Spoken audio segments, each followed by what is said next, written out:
You're listening to the Morning Drive podcast from Lubbock Sports Station, Double T 97.3, recapping the night that was in the world of sports. A little bit later on tonight, we'll have the Astros and the Diamondbacks. That'll be at 8.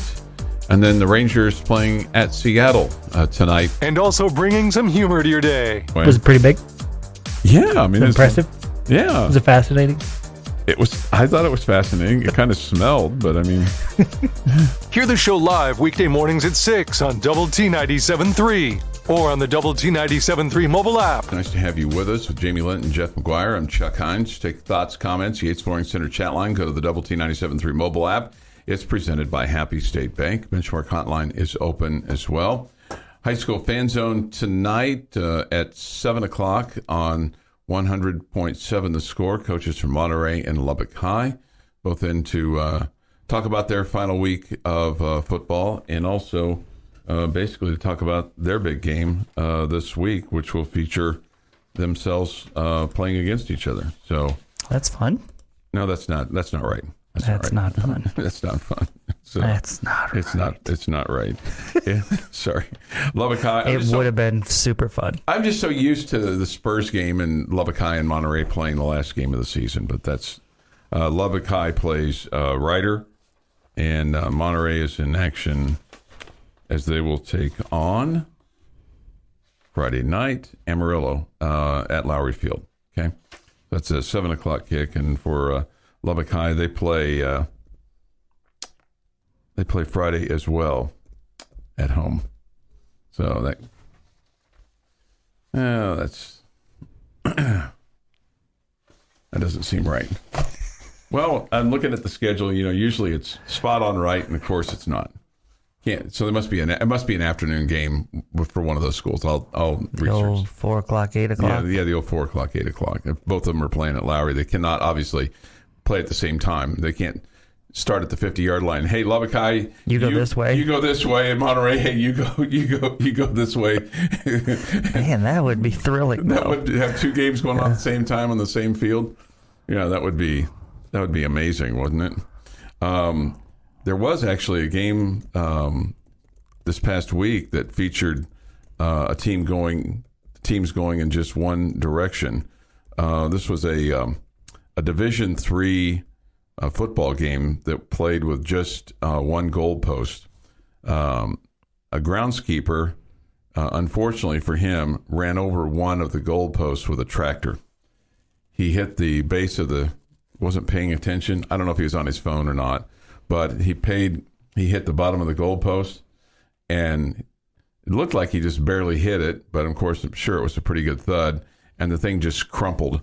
And so they instead of having to be kind of awkward and after field goals or extra points, having to go down to the other end of the field because they couldn't get a new goalpost in quickly enough, they all just went the same distance.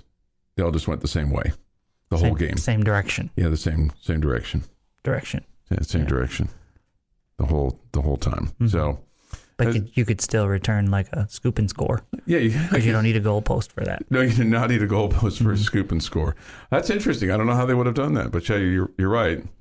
It's like, no, you got to turn around and go this way because the goalpost is down here, Charlie. Well, you don't need the goalpost for that. No, I know. You're just crossing the goal line. But it does, in looking at the video of this thing, the thing that's really cool is they had a checkerboard end zone painted, kind of red and white. It's kind of zigzaggy, but it's got a nice little neat design for a Division III school, and the field looks beautiful. So the caretaker of the field, the groundskeeper, has done a good job keeping the grass green.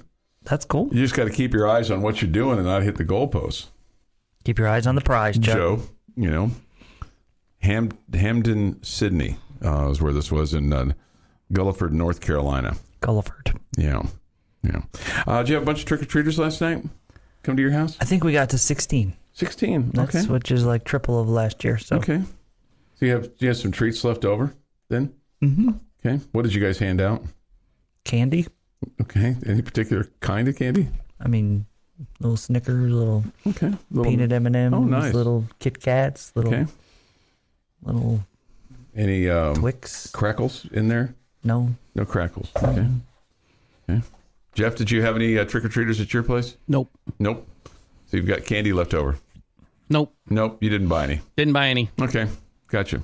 If my door's not going to ring, I don't need to have candy in the house because I know what will happen to it. It'll get eaten. And I don't need help finding food. I'm pretty good at that on my own. Okay. All right. Now we had, I don't know how many we had because I went out with the boys trick-or-treating, so that was a lot of fun.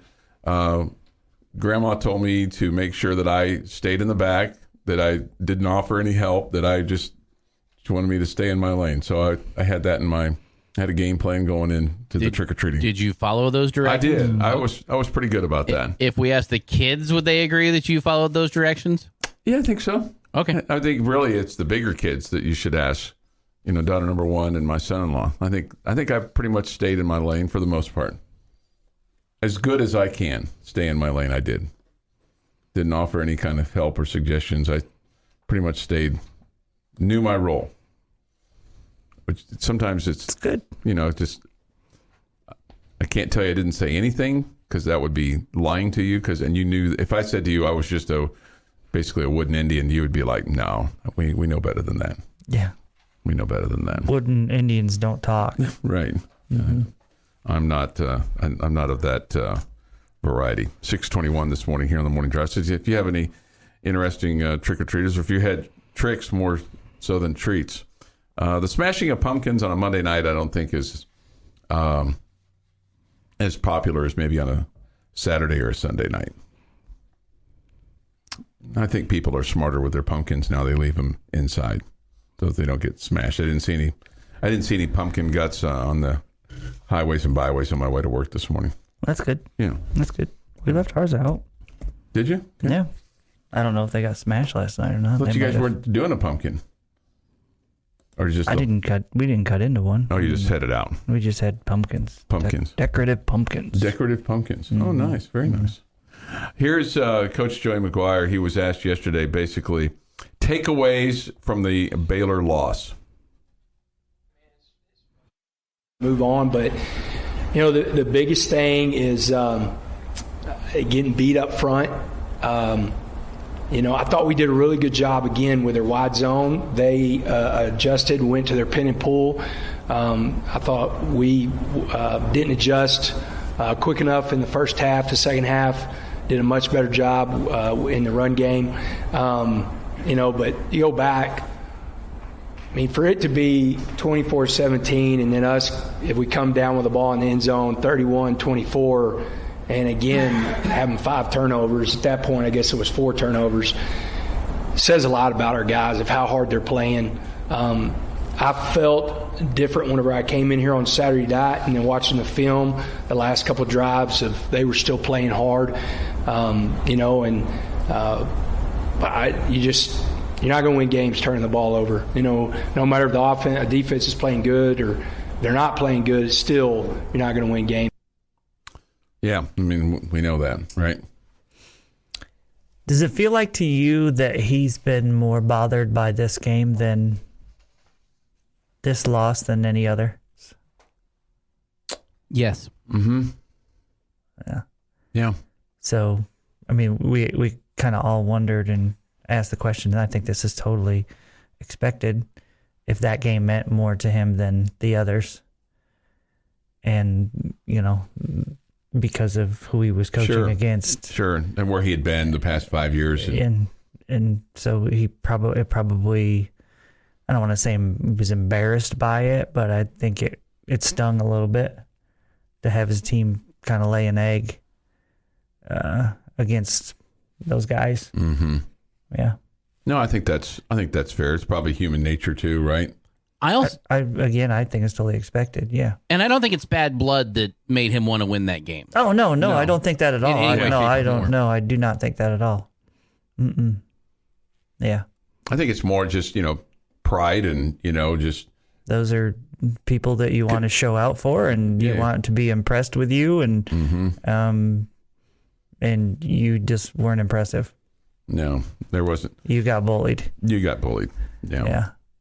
It's funny because I was listening to Tech Talk yesterday afternoon, and and Mike Gustafson basically said the same thing that you did in terms of, what did you do well? And he brought up Austin McNamara, who punted twice. I mean, both you guys, kind of on the same page there. Mm-hmm. Unless Mike was reading your notes from the morning drive, but I don't think so. Maybe we're just similar people. Yeah, you think you're similar people. Or maybe we're just like everybody else and we noticed that really nothing went right. Somebody says this, not just that it was Baylor, but it was the only time so far where we were completely trounced generally. I think both of those things, the Baylor factor and then the fact that you were just dominated. Yeah. I mean, it's the worst game we played, I would agree. Yeah. Getting your sports day started the right way. This is the Morning Drive Podcast from Double T 97.3, breaking down the biggest games. If Texas Tech does not win the Big 12 football conference, who are you rooting for to win the conference if Tech does not win it this year? Well, busting some chops along the way. I hold back on sending you stuff. I mean, I'm very, very, very judicious. We spend 3 hours a day, 5 days a week together. Why would we need to communicate during the weekends? Right, Save it for the show. We do. We save it for the show. Tune into the Morning Drive live weekdays from 6 to 9 on Lubbock Sports Station, Double T 97.3. Time for this day in sports history. Our secret word of the day is coming up just shortly. But first, on this first day of November, 2022, here's Jeff McGuire. 1924, Boston Bruins officially joined the NHL, becoming the very first United States-based team to enter the league. The Montreal Maroons also joined the NHL on this day, but they would only last until 1938. Their name was Maroons. Yeah, as in the color. Mm-hmm. It's not a good color. 1953. Herb Thomas, driving his own number 92 Hudson Hornet, wraps up the NASCAR Grand National Championship with the 14th place finish in the 100-mile finale at Atlanta's Lakewood Speedway. Thomas is the first repeat champion of the series and the inspiration for Doc in the movie Cars. How about that? So when you're hanging out with your grandkids and watching the movie Cars, you can talk about Herb Thomas winning the championship today. There you go. 1959, future Pro Football Hall of Fame running back Jim Brown runs for 5 touchdowns in the Cleveland Browns' 38-31 win over the Baltimore Colts at Memorial Stadium. 1964, Kansas City Chiefs quarterback Len Dawson passes for 435 yards and 6 touchdowns in a 49-39 win over the Broncos at Municipal Stadium. That's a lot of touchdowns. That's a lot of yards for a quarterback in any era. I'm more impressed with the 6 touchdowns. Yeah, that too. 1966, LA Dodgers pitcher Sandy Koufax becomes the first 3-time winner of the Cy Young Award. He was a unanimous winner for the 2nd straight year, and the final year, only 1 award given for pitchers in both major leagues. They maybe decided we need to start giving some of these awards to the American League guys because Koufax keeps winning these things. 1994, Chicago Bulls retire basketball superstar Michael Jordan's jersey number 23 in a 2-hour ceremony at the United Center. They then would have to bring it back down and then put it back up. I'm sure I still have a VHS tape at home with that recorded on it. Nice. 1998, Steve Young and Jerry Rice hook up for their 80th career touchdown in a Niners 36-22 loss to the Green Bay Packers at Lambeau Field.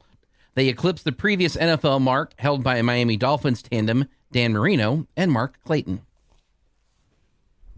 2015 Baseball World Series, Kansas City Royals win their first title since '85, rallying in the 9th and breakaway in the 12th to beat the Mets 7-2 in Game 5.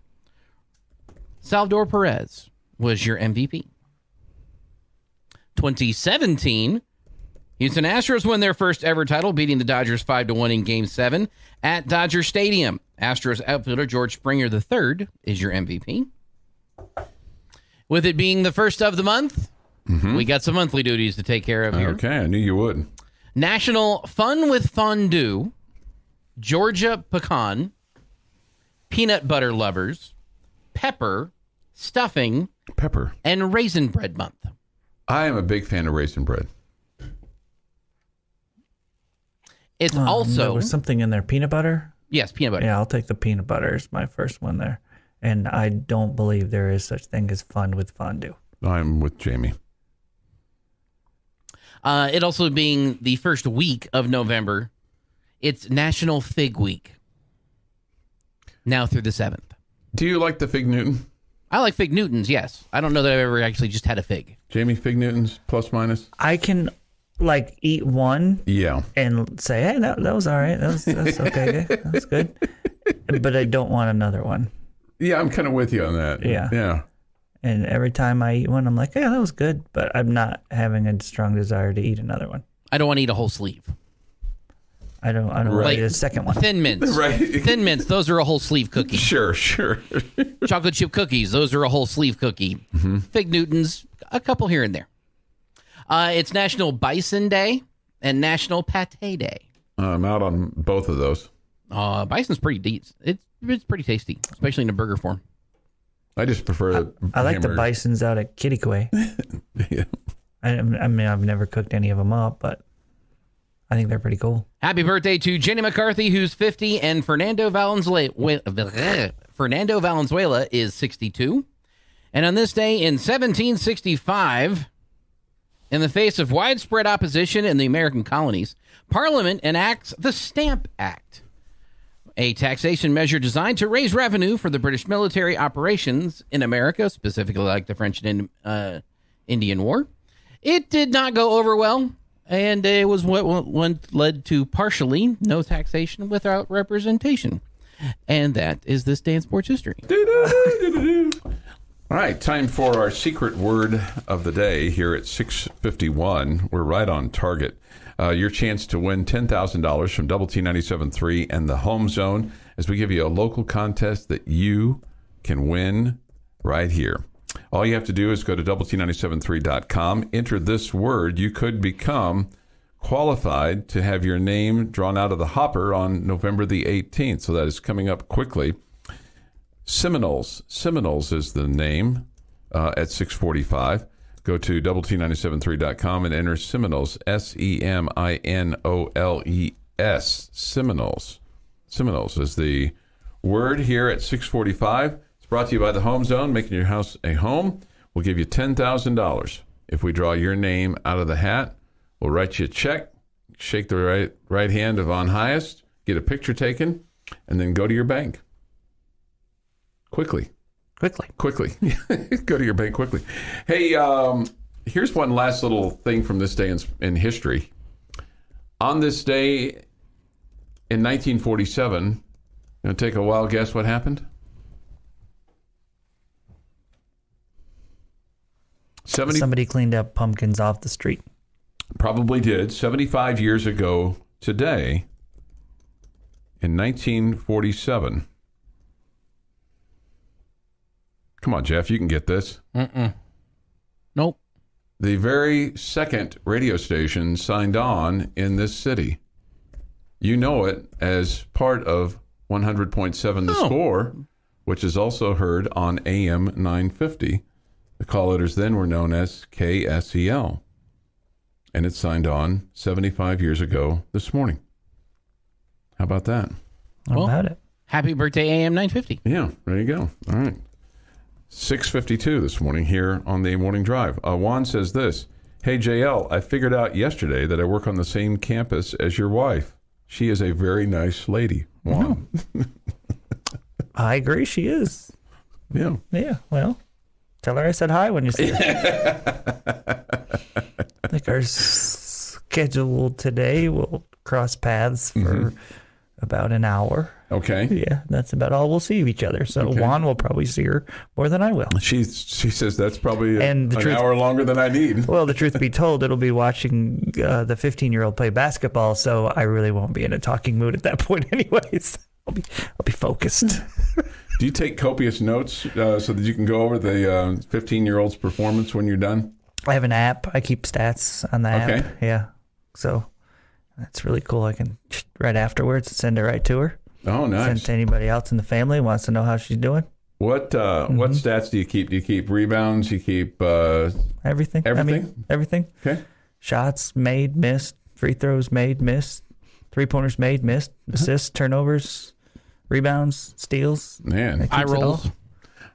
No, she doesn't do that. She doesn't do no eye rolls from her. Missed passes, missed opportunities. You talk about Those would be turnovers. Yeah. No, those are things up in Dad's head that we talk about. There's no app for that. Okay, there's no app for Dad's head. Okay, there's no app for Dad's head. Okay, Yeah. nice. Yeah. Is this the start of the regular season then for them? No, one more scrimmage before the regular season starts. Okay. This from the Yates Flooring Center chat line. Fondue is pretty much queso. What's the difference? Fondue is pretty hoity-toity in my mind. First off, like when it's time to eat, I want to eat. I don't want to be cooking my food. Like the restaurants where you can purchase a piece of steak or chicken or whatever, and then you stand around a grill and Have then you you ever all done grill that? it. Yes. I was forced to do that once. I think it's the dumbest thing ever. Okay. I mean, why am I paying you to make me cook my own food? Right. My own food. Right. Mm-hmm. Okay. So I think that's dumb.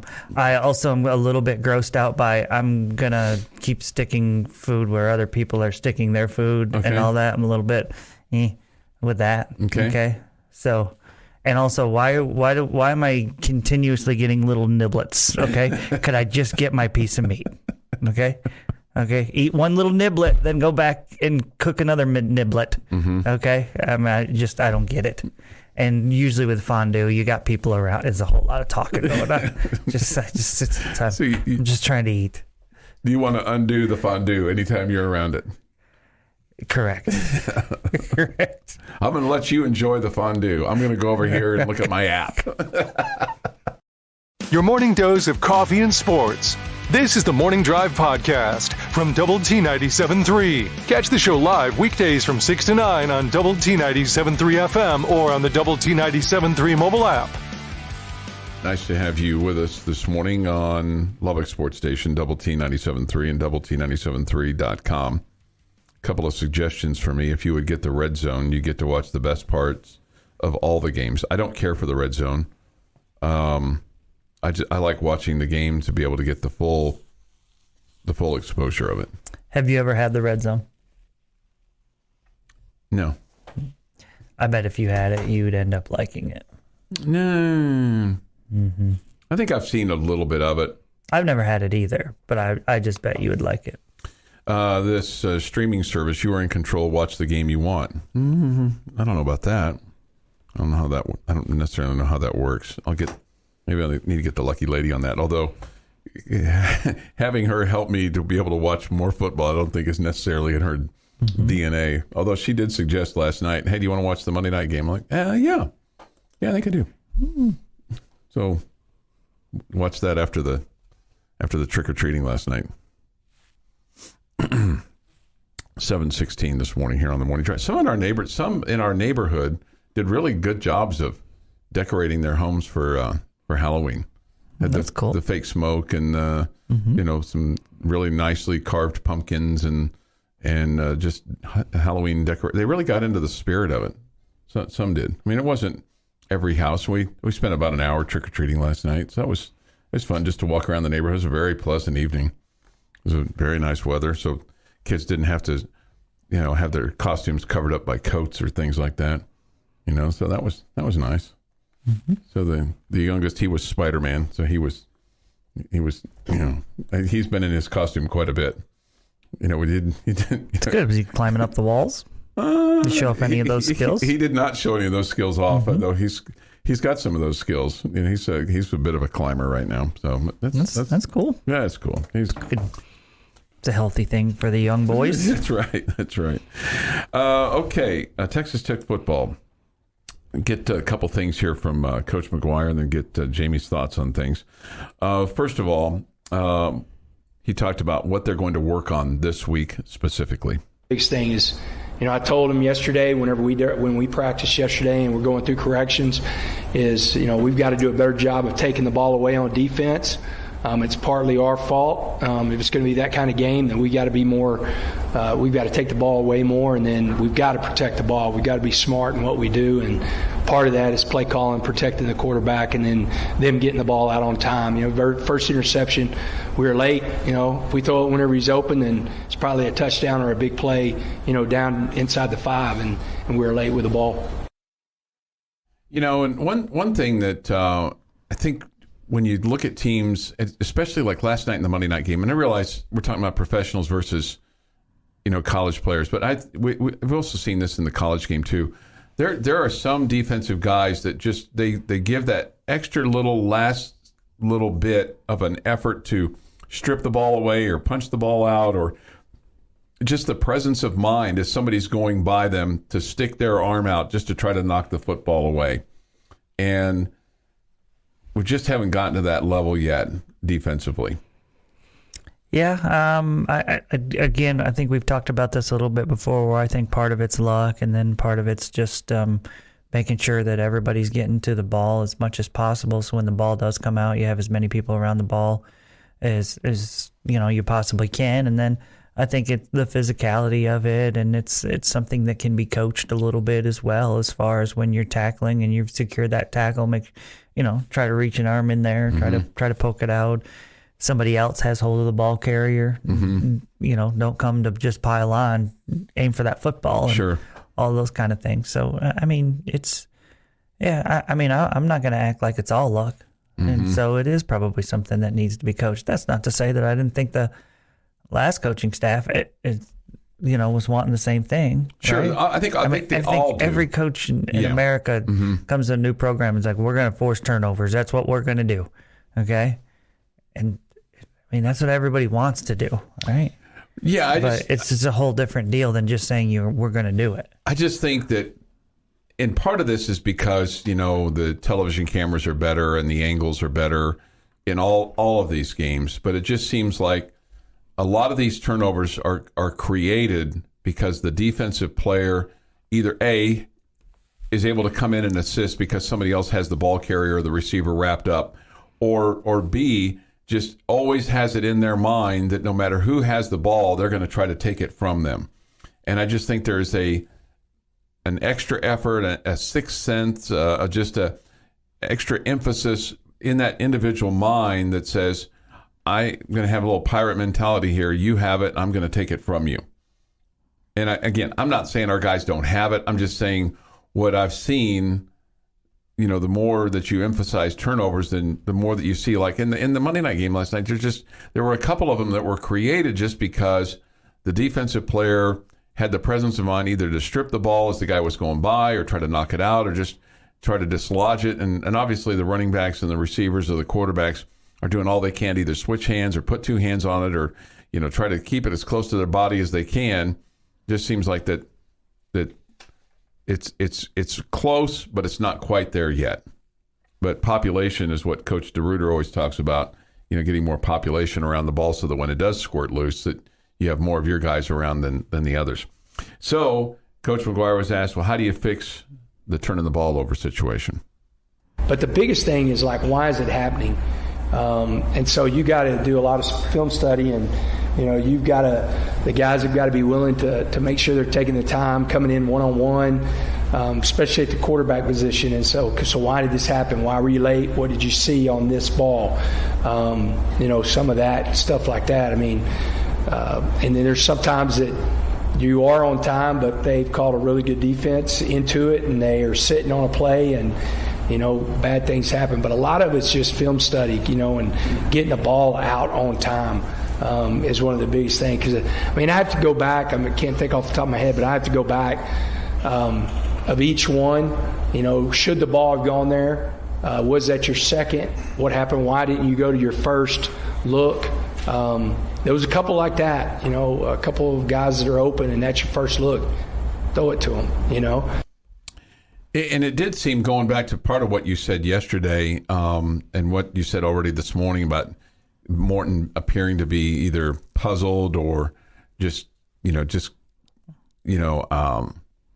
couldn't dissect the Baylor defense. I think they just showed him things that he wasn't ready for. Yeah, and so he was delayed, right? Because you could see that. You could see that. It's like, okay, you're hesitating, and when you're hesitating because you're unsure, then that gives the defense even a little bit more time to either, put pressure on you, sack you, get a man in position downfield, anticipate where the ball's going to go, jump the route, all those types of things. So. And wasn't that one of the things that we talked about that we loved about Barron through the first two games? Mm-hmm. How quick he made his decisions, and it looked like he was, had things figured out, and made, whether it was he's going to throw the ball or whether it was going to be he was going to tuck it and run, or even in the last game compared to Oklahoma State, where he made decisions to say, okay, I got to get rid of this ball and just throw it away so I don't take a sack. Mm-hmm. And it looked like he was not the same guy this past week.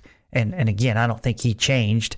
I think the defense of Baylor just confused him. Mm-hmm. Yeah, no, that's fair because he's only got a handful of starts, right? No, he had 2 starts. That's not a handful. Not quite a handful. Okay? No. Not quite a handful. Yeah. So there you go. I mean, you have a veteran defense whose job it is to confuse the quarterback. You've got a young quarterback, and they did. Mm-hmm. One thing here from the Yates Flooring Center chat line: the problem with that, Chuck, is you can miss a tackle trying to go for the ball. True, the tackle itself is still the priority. Yeah, I understand that, and that's a really good point. You don't want to. Be in a situation where, okay, well, he's going for the ball, but he's not tackling. Then we're going to complain about that, right? Mm-hmm. If he'd have just tackled him instead of tackling the ball, he would have run for 75 yards. That's a really good point. I would much prefer them focusing on tackling, period. I do feel like that you've tackled better the last couple of years. Yeah, I don't know that you feel that after last week, though. No, they were... downfield pretty far before you finally got to him. Well, I just felt like there were a lot of broken tackles. Mm-hmm. Yeah. 7:25. You got a question for me? Yep. Okay, that's next here this morning on the morning drive. Yep, every morning. He's got a question. He's got a question for himself, and he's got a question for me, and you and Jeff. That's all coming up here next on the morning drive on Lubbock Sports Station, Double T 97.3. Your morning blend of sports. K-State is coming off a big win over Oklahoma. Of course, the Red Raiders off their 37-34 overtime win over number 22 Texas. And humor. Sure to tell them that. You suggested that. And, of course, that got a big laugh. This is the Morning Drive Podcast from Double T 97.3. Catch the show live weekdays from 6 to 9 on Double T 97.3 FM or on the Double T 97.3 mobile app. Jamie's question of the day on Double T 97.3 is presented by Bizarre Solutions. Call them today for a free cybersecurity audit. All right, Chuck, Jeff, and our fine listening audience, my question for you today involves the Red Raider quarterback position. Mm-hmm. Jeff rolls his eyes. Do you wish, or would you like for Coach McGuire, and you can tell me I'm completely crazy here, okay? Because I don't know what my opinion is. Do you think Coach McGuire should just come out and say, quarterback A is our quarterback for the rest of the season. He is our guy. We're rolling with him. Obviously, unless there are major struggles along the way and we need to go. But the plan at this point is to start quarterback A the rest of the year to kind of give him vote of confidence.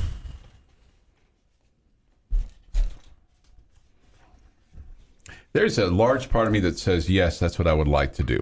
But then there's also a part of me that says, okay, well, you got to win 2 more ball games. And if you say that, come hell or high water, quarterback A is our quarterback. But what if you get stuck or just it's not going and you feel like, okay, we got these other 2 guys that are on the bench here. Maybe we need a little energy. Maybe we need a little change of scenery here for a series or 2. And let's say somebody gets hot. He came out and basically said, without saying it yesterday, that Baron Morton was going to take the snaps to start practice today, and that whoever took practice today, the first one to step out on the field, would be the one that would start on Saturday. But he did not go. He's not made a commitment anything past that. So I've meandered all the way around here. I'm going to say yes. I would like to see that, just from a continuity standpoint and a confidence standpoint for your quarterback, so it's not thinking in the back of his head, hey, am I about to get pulled here?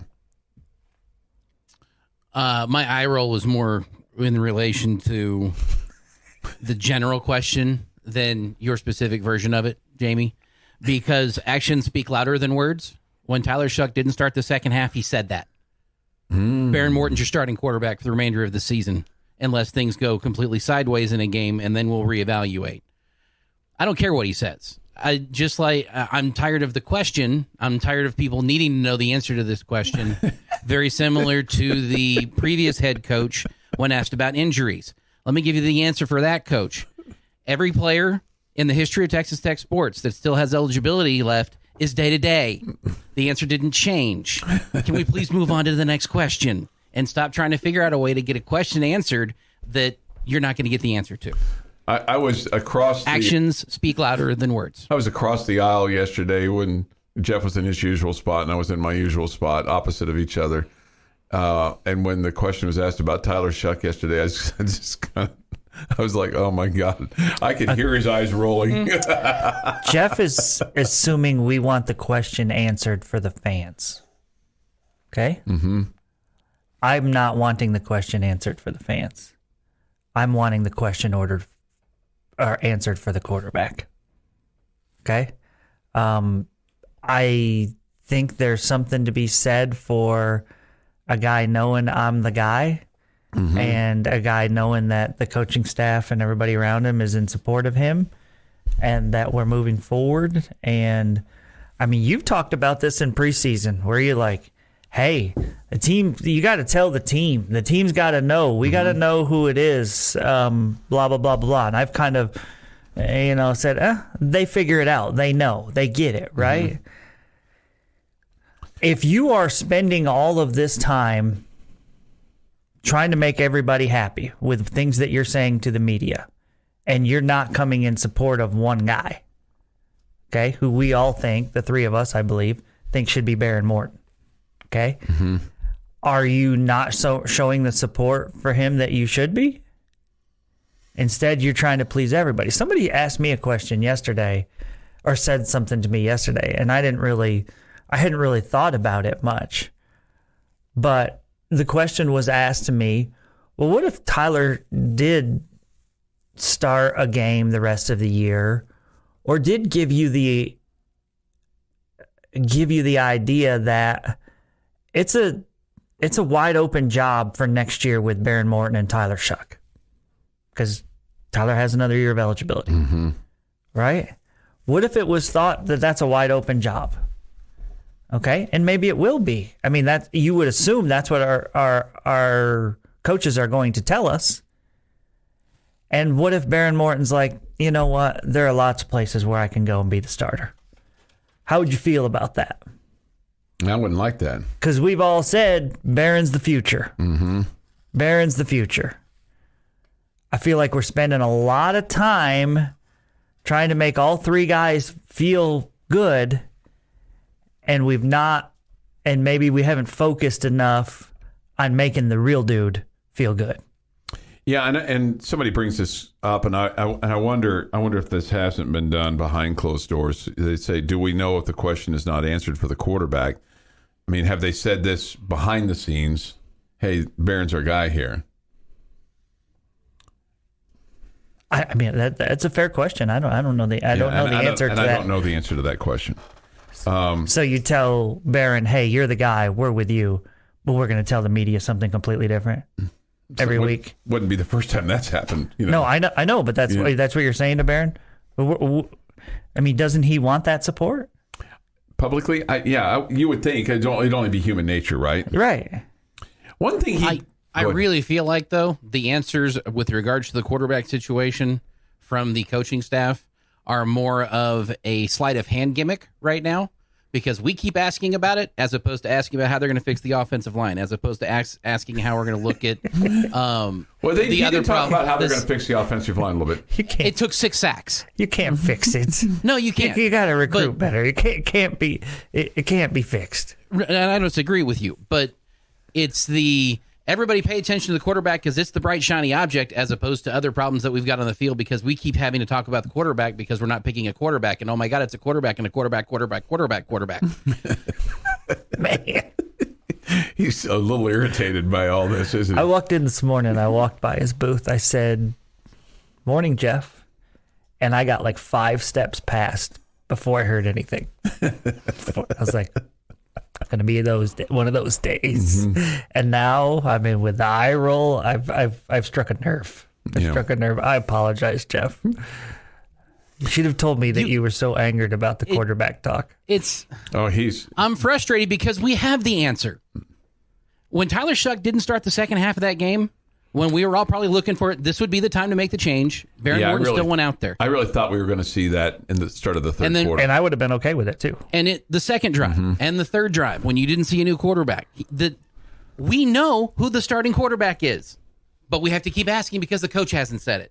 The coach has said it with his actions, by his decision-making. This is your starting quarterback. Let's get behind him. I mean, this texter Kobe on the 8 Sporting Center chat line says Tyler hasn't played amazing. I don't think he's the answer. Why change losing Barron or chance? Maybe is what he meant to say there. And that's where I'm at. I mean, at some point you've got to pick a guy, and you've got to roll with him. And again, I worry that we're working so hard to make all 3 guys feel loved that we're not making the real guy, that he feels like he has that support of the coaching staff.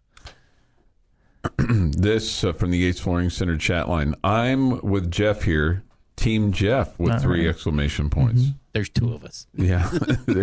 Because keep in mind it's a very small team. Because you got this one earlier that somebody said Jeff is trying to take Jamie's jerk title away from him. Man, that's going to be difficult to take away. One thing... Brian, I think nailed it. Sounds like you're telling one girl that she's your girlfriend and telling everyone else you're still available. Mm-hmm. One thing he did say, though, that when it was, 31-17 and they put Shuck in, he said he wanted to see where he was at in live situations. It wasn't like... And threw a pick six. But it wasn't like what we talked about yesterday. It's like, hey, we're only down 14 here. There's 4 minutes left. He wanted to see where he was. And that's what he said. I know that. Yeah. If that's true, I have less faith in him because that was not the time to figure out where Tyler was. Okay.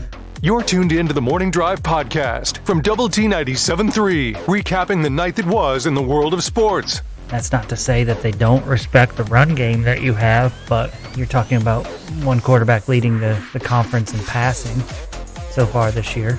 And remember, he didn't start the first game. All right. Still played a lot, though. And also bringing some humor to your day. I just don't want to disappoint you. As much as I disappoint you, I don't want to disappoint you in some things that you expect from me. Hear the show live weekday mornings at 6 on Double T 97.3 or on the Double T 97.3 mobile app. Good morning with Jamie Lent and Jeff McGuire. I'm Chuck Heinz. Nice to have you with us this morning on Lubbock Sports Station, Double T 97.3 and Double T 97.3.com. We come to you from the First United Bank Double T 97.3 studio. I was running just about 3 minutes late for work this morning on my usual time that I would leave my house. Man, traffic was crazy this morning. At 5:30, I mean, there was whole other one car on the road. No, there was a line of cars at the stoplight there at Quaker in the Loop, and I was like, okay, I had to get in the right hand lane. Then the guy in front of me was slow, and then there were people behind. It wasn't bumper to bumper or anything like that, but I mean, there was maneuvering that took place. Okay, bumper to bumper. There wasn't. I mean, there was like a line of cars. All right. There's a line of cars there. I mean, it's like, wow. I imagine it was the delay from this morning on my way in. I'm not sure there was another car on the road. Okay. Either direction on my way in this morning. Okay. Well, I mean, the first vehicle I saw was a semi getting onto the Marcia Sharp next Avenue Q.